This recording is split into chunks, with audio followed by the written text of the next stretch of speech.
Coucou mes amours, bienvenue dans les chroniques de Malaika. Aujourd'hui, nous allons faire notre petit review critique de la série de Monsieur Aloy, quand le mariage devient un cauchemar, épisode 30.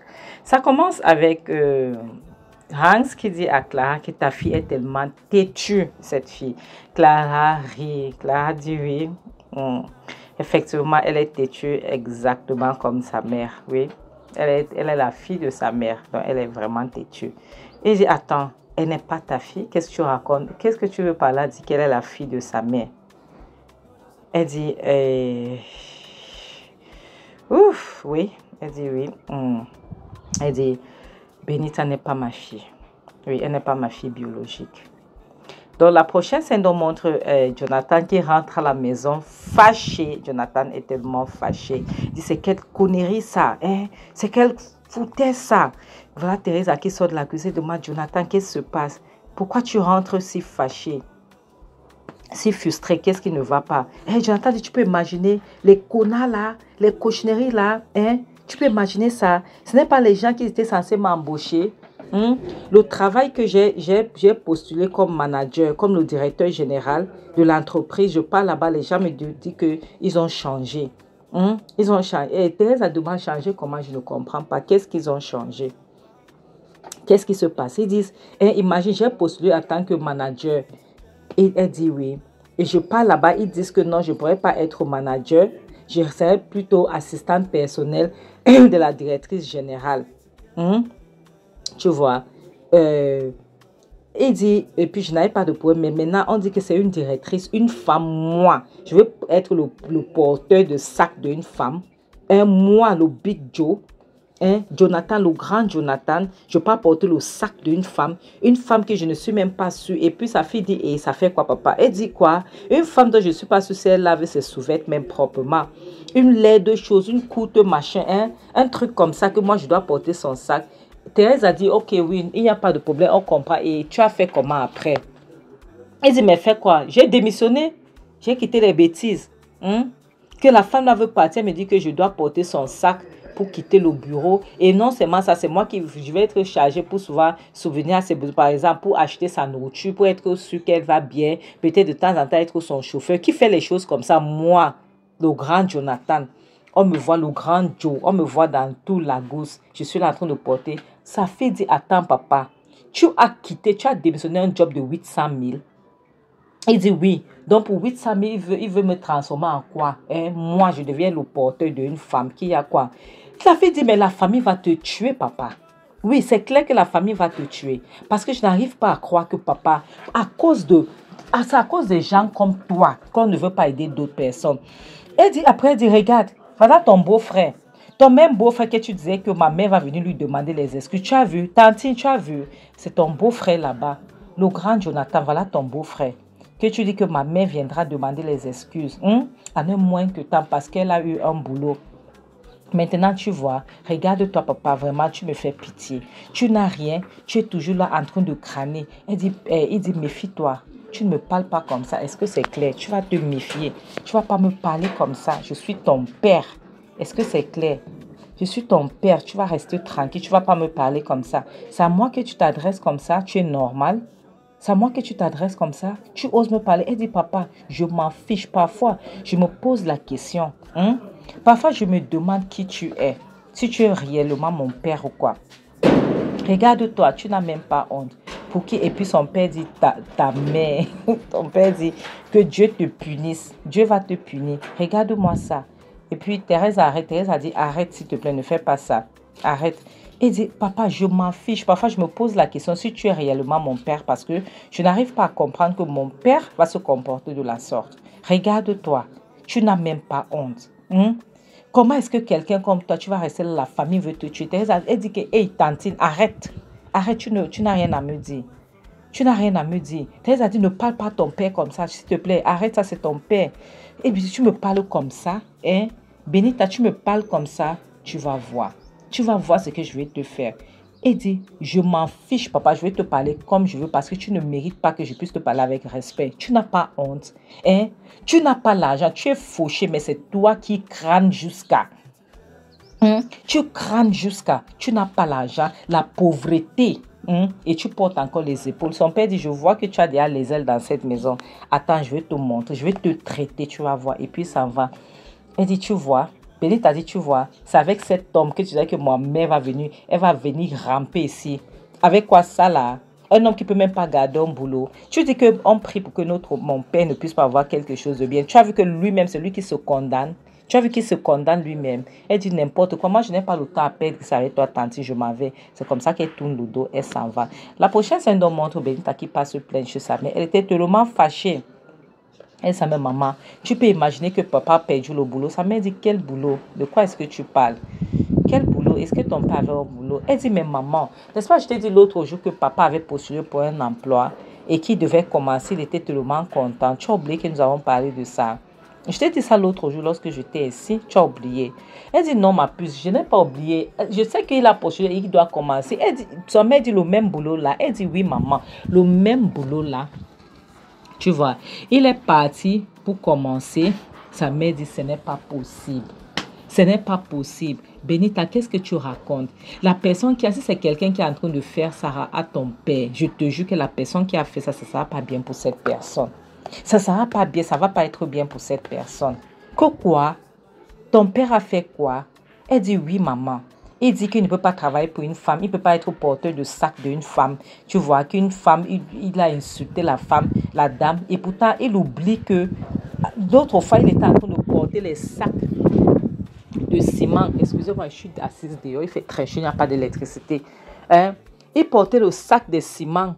Tu vois, là-bas, là où ils étaient en train de construire la maison, il oublie ça. Sa mère dit vraiment, ton père m'a déjà dépassé, Benita. Et la mère dit, hey, ça ne sera pas bien pour la personne qui est en train de faire ça parce que ça se voit que cette histoire n'est pas normale, c'est spirituel. Je te jure qu'il y a quelqu'un qui est en train de manipuler ton père quelque part et ça ne sera pas bien pour cette personne.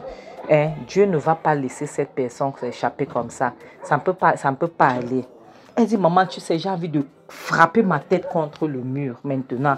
Sa mère dit, calme-toi ma puce, viens là, calme-toi, ça va aller, t'inquiète. Ok, ça va aller. La prochaine, c'est de montrer Kenny qui apprend la mauvaise nouvelle. Kenny demande, Jonathan, tu es normal? Jonathan dit, oui, je suis normal, j'ai quitté les bêtises, c'est quoi ça? Je ne peux pas travailler pour une femme. Kenny dit, quoi? Jonathan, attends, tu as démissionné parce que tu ne veux pas travailler pour une femme. Tu as oublié que ce job, c'est 800 000, Jonathan. Donc, tu laisses tomber un boulot qui va souvenir aux besoins de ta famille. Tu n'as pas pensé à ta fille, tu n'as pas pensé à vouloir récupérer ta femme, rien. Jonathan, tu abandonnes ce travail tout simplement parce que... Et puis, Ebeka dit quoi? Tout simplement parce que quoi? Tu veux qu'on le ridiculise? C'est quoi ça? C'est un travail, ça? C'est un boulot, ça? Donc, pour 800 000, on veut ridiculiser mon ami. Tu veux qu'il travaille pour toi le porteur d'une femme? Jonathan dit, imagine. Imagine que moi, le grand Jonathan, imagine que moi, le grand Joe comme ça, dans cette ville, je me mets à porter le sac, à me pavaner partout dans la ville, avec le sac d'une femme. Vraiment, Kenny, tu n'es pas un bon ami. Je pense que cette amitié doit s'arrêter. Non, tu n'es pas un bon ami. Oui, tu n'aimes pas mon bien. Et Meka dit, je te jure, je t'ai toujours dit que Kenny ne t'aime pas, tu penses que je blague. Kenny ne veut pas ton bien, je te dis. Jonathan dit, moi, je vois que moi, le grand Joe, je vais me mettre à porter le sac d'une pembèche comme ça. Kenny dit, tu regardes toi. Cette pembèche, lorsque tu portais les sacs dans les chantiers là-bas, les sacs de ciment, le sable, tu ne voyais pas. Aujourd'hui, on te payait combien? Jonathan, tu es normal. Jonathan. Donc, même si la femme la demande que tu conduis sa voiture, tu laves même ses sous-vêtements, Jonathan, tu dois laver. 800 000, Jonathan dit quoi? Moi, c'est Kenny. Moi, c'est Emeka dit Kenny, je te jure, je confie maintenant que tu n'es pas quelqu'un de bien. Tu ne veux pas le bonheur de notre ami. Oui, tu es quelqu'un de très mauvais. D'avoir conseillé Jonathan de laver les sous-vêtements d'une femme. Non, tu n'es pas bien. Parce que si tu étais bien, Jonathan dit, tu sais quoi, Emeka, Kenny, comme je t'ai dit, entre toi et moi là, c'est fini. Je ne veux plus jamais te voir. Parce que tu es un mauvais ami. Tu es un mauvais conseiller. Kenny dit, regarde-toi, Jonathan, j'ai pitié de toi. J'ai pitié de toi parce que tu ne vois pas que Emeka est en train de creuser ta tombe. Emeka va te pousser dans cette tombe et puis c'est lui qui va encore te couvrir. Emeka dit, regarde-moi ça. Celui qui ne veut pas ton bien dit que maintenant c'est moi qui ne veux pas ton bien. Tu vois, regarde comment tu viens couvrir tes traces. Tu sais très bien, entre toi et moi, tu sais très bien que s'il y a quelqu'un qui ne veut pas son bien, c'est toi, Kenny. Ce n'est pas moi, c'est bien toi. Kenny dit, Emeka, tu es quelqu'un de mauvais. Mais je ne te donne pas tort parce que ce n'est pas ta faute. C'est de la faute au connard qui ne peut pas réfléchir. Oui, c'est de la faute à ton ami là qui ne veut pas réfléchir. Vous deux, vous méritez. Vous êtes pareils. Jonathan, cette amitié ne me profite pas. Je ne profite rien dans ça. Tu comprends? Notre amitié là, je ne profite rien. Donc, tu peux rester avec Emeka en tant que ton ami. Je n'ai rien à gérer. D'accord? Vous suffit. Vous deux là, c'est bien, ça donne. Mais demain, ne viens pas pleurer. Tu as compris? Demain, ne viens pas pleurer, Jonathan, parce que je sais que tu vas souffrir. Oui, tu vas souffrir, j'en suis sûre et certain. Et Emeka dit, donc dégage. Et puis de l'autre côté, il était content. La prochaine scène montre, comment elle s'appelle, la petite Benita.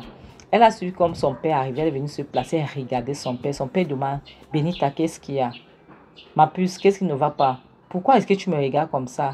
C'est quoi cette air? Pourquoi tu me regardes avec cette air bizarre? Qu'est-ce qui ne va pas? Qu'est-ce qu'il y a? Elle ne dit rien, elle regarde. Tu vois, elle regarde son père comme si... Donc, tu vois, comme elle avait le goitre. C'est comme si elle veut seulement tailler son père une fois. L'histoire du boulot, là, l'énerve. Son père marchait par lui parce que tellement il ne comprenait pas. Après, Benita dit, Seigneur, qu'est-ce que moi je t'ai fait? Seigneur, dis-moi un peu ce que moi je t'ai fait pour mériter un père pareil. Seigneur, si je t'ai offensé, pardonne-moi. Parce que moi, l'enfant que je suis, je ne pense pas que je mérite un père comme mon père. Lorsque tu partageais les pères, tu distribuais les pères, pourquoi est-ce que tu ne m'as pas donné quelqu'un de mieux? Comment est-ce que tu veux me donner cet homme en tant que père? La prochaine scène montre Emeka qui court vite, qui part voir sa complice. Il dit, ma chérie, tu es une sorcière. Elle dit, pourquoi est-ce que tu me traites de sorcière? Qu'est-ce que j'ai fait? Il dit, tu es une sorcière. Je ne sais pas comment est-ce que je devrais t'adresser, mais tu es une sorcière née. Peut-être tu ne sais pas encore. Ou bien, s'il te plaît, pardonne-moi. Dis-moi comment devrais-je t'adresser. Elle dit, ok. Même comme je ne sais pas ce qui se passe, mais laisse-moi te dire, tu dois me traiter la reine des eaux. Donc, tu dois me traiter la reine mère, la reine des reines. Il dit, hey, Emeka dit, attends, dis-moi un peu. Devrais-je avoir peur de toi, ma mère? Dis-moi s'il te plaît, devrais-je déjà avoir peur de toi? Parce que tu prédis les choses et ça se passe. Devrais-je avoir peur? Si c'est le cas, pardon, dis-le moi. Parce que je ne veux même pas tomber dans tes pièges. Tu es au courant de ce qui se passe. Elle demande, qu'est-ce qui ne va pas? Qu'est-ce qui se passe? Pourquoi est-ce que tu parles en parabole? Parle-moi, qu'est-ce qui se passe? Il dit, comme tu avais prédit, maman, la reine, Jonathan a perdu son boulot. Comme tu avais prédit, Jonathan a laissé le boulot. Qui ne peut pas travailler pour une femme. Elle demande, attends, et elle éclate de rire d'abord. Elle éclate de rire. Elle dit, mais ça, c'est rien. Ça se voit que Jonathan ne peut rien garder de bien dans sa vie. Tu ne sais pas, tu ne savais pas ça. Tu ne savais pas. Il dit, maman, je n'ai même pas compris. Donc, ça n'a même pas pris un jour. À peine il est parti, à peine il a démissionné. Elle demandait qu'est-ce qui se passait. Pourquoi est-ce qu'il a démissionné? Ou bien c'est le fait que peut-être l'homme ne l'a pas bien payé, ou bien c'est quoi? Et il dit non, c'est parce qu'il doit travailler pour une femme. Il ne veut pas être l'assistant personnel d'une femme. Un mougou comme ça. Il dit vraiment, Jonathan, là, c'est un mougou. Il dit, comme il a perdu le boulot maintenant, on doit se concentrer. Et puis, elle dit, ok, c'est bon. Comme maintenant, on doit se concentrer par rapport à notre sabotage. Donc, il doit chercher à saboter sa femme, le restaurant de sa femme. Il dit oui, exactement, mais il y a une chose, j'aimerais d'abord qu'il perde sa voiture. Parce que le fait qu'il a eu le toupet de bagarre avec moi, c'est parce qu'il a encore la voiture. Là, je veux qu'il commence à prendre le transport Uber, les bus, le transport comme tout le monde. Je veux pas qu'il puisse avoir, même s'il n'y a pas le carburant dedans, je veux qu'il puisse marcher à pied. Elle dit exactement. Et nous allons essayer de voir ce qu'on va faire par rapport à ça. Parce qu'il ne mérite pas d'avoir une voiture. Oui, lorsqu'il aura marché à pied, il va comprendre. Donc, d'ici peu, après, elle éclate de rire. Après, elle dit, d'ici peu, j'en suis sûre et certain que ça va aller. T'inquiète. Il dit, aïe, toi, tu es une bonne sorcière. Tu es une bonne sorcière. Elle se mise à rire. Elle dit, Jonathan ne sait même pas ce qui va l'arriver. Il va confirmer d'ici peu. La prochaine scène donc montre quelqu'un qui toque Jonathan, pardon, pour ouvrir. Mes amis, c'est ici qu'on va s'arrêter. Maintenant, vous voyez, faites attention des gens qui rôdent autour de vous. Mes amis, je dirais toujours ça. Je dirais toujours, parce que parfois les gens qui montrent, qui disent qu'ils vous aiment, ce n'est pas ce gens qui vous aiment. Sincèrement, ce sont les gens qui vous détestent secrètement. Mes amours, comme je dis souvent, le mariage n'est pas un farce, le célibat n'est pas une malédiction, ce n'est ni une maladie. Mieux vaut être seul que d'être mal accompagné. En bon attendeur, salut, bisous, bye.